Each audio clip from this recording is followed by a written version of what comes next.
All right, so we're going to talk about the timeline of special education in the United States. I had kind of a hard time deciding what to choose because there was a lot to choose from.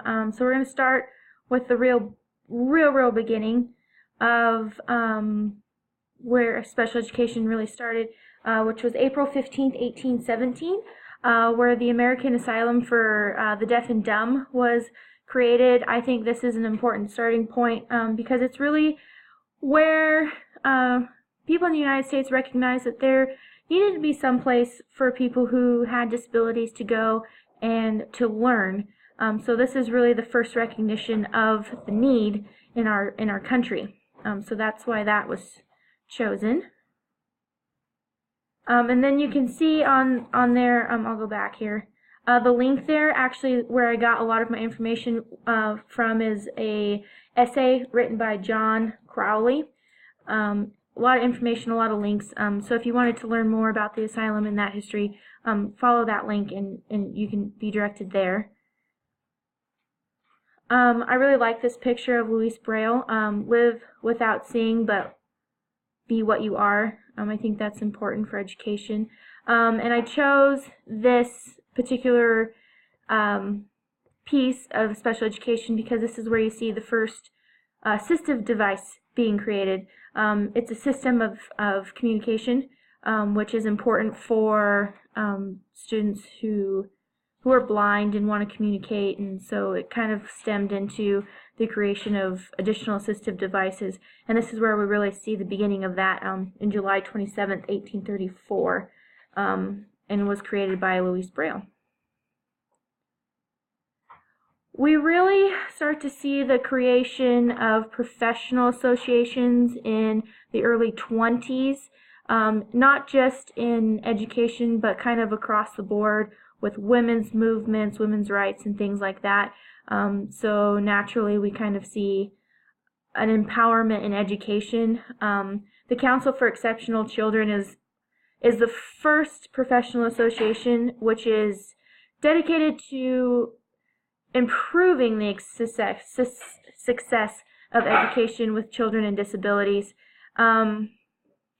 This is where you see special education teachers and administrators and different service providers come together and create a team and be the building block of that student's success.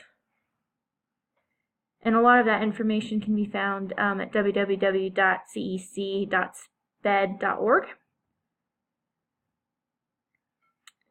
The next portion, which I think is pivotal in special education, is Brown v. Board of Education.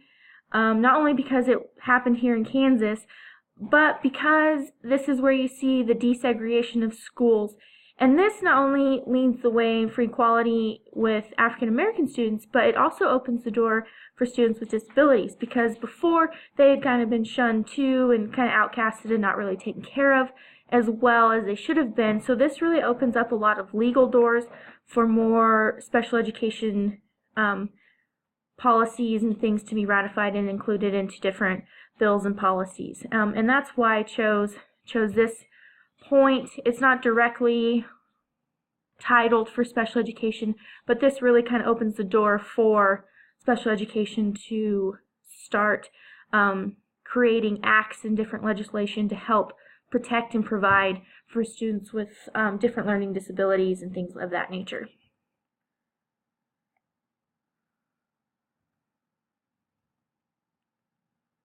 The next portion that I chose specifically was the September 26, 1973 Act of the Section 504. It's part of the Rehabilitation Act, and I found that this was really important because it created FAPE and LRE, which is really considered to be like your first law in place giving protection to students who have learning disabilities. And FAPE really is important because it defines what appropriate is for different students, and it gives guidelines and really gives specific language to what free education should be and what it should look like and what it should include. And it really ensures that students with learning disabilities are included in traditional classrooms. They're not left out. So 504 is really important too.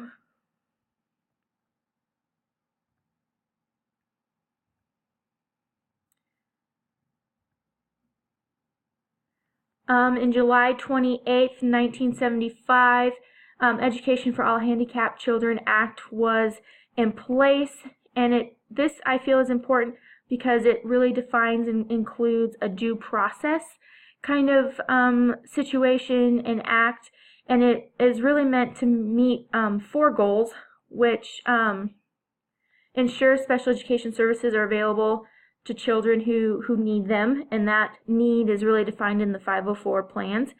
It guarantees decisions about services are fair and appropriate, so your student's not locked in a closet all day.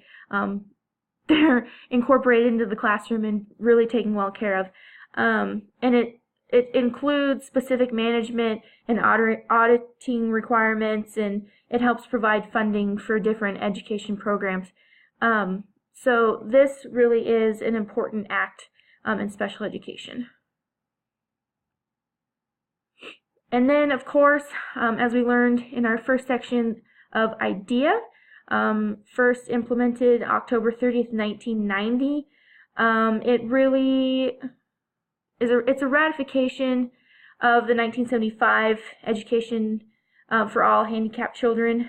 So it's not technically new, but a lot of the language is updated to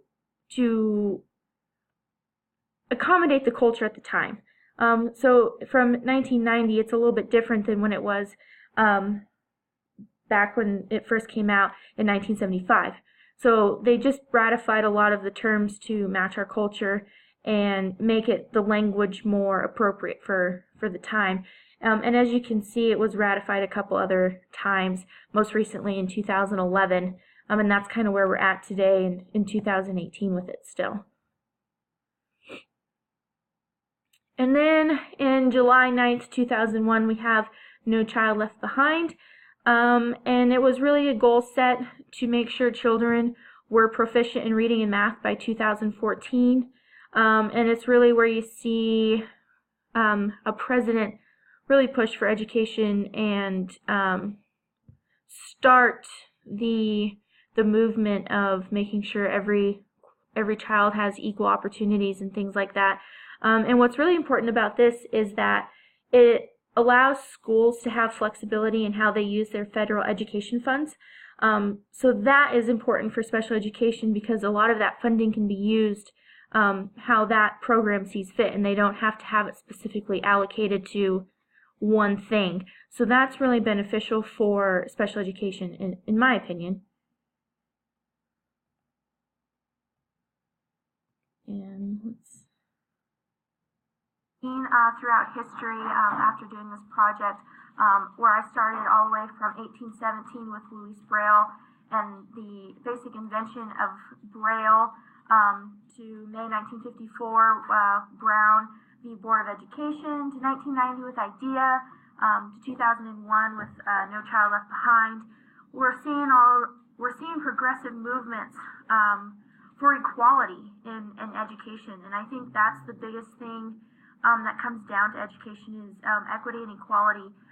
So I would believe in 20 years we would be more in a state of every child has equal access to the internet, to every technology there is available. Just now is where we're really seeing a big push for teachers to use technology and utilize technology. And I feel like in 20 years we'll all be at that level where there is more equality in students' education, where kids aren't limited by doing homework at home because they don't have a computer. I think in 20 years every house is going to have computer and internet, no matter what their socioeconomic status is. From the lowest of the low to the highest of high, there will be an equal spread of that throughout the education system. I think the continuing of our government being involved in pushing for these education ratifications is really going to push us towards that. And then just teachers being inspired to do more and having more ability to do more for kids is going to help us have more equality in our education system. We see that from special ed through regular education, where people just want to see kids succeed, and teachers want to be super helpful and have kids succeed. And I think that's where we'll be in 20 years, is everyone is more on an even playing field in the United States.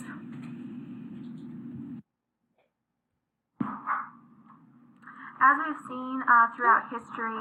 Don't need to listen to that again.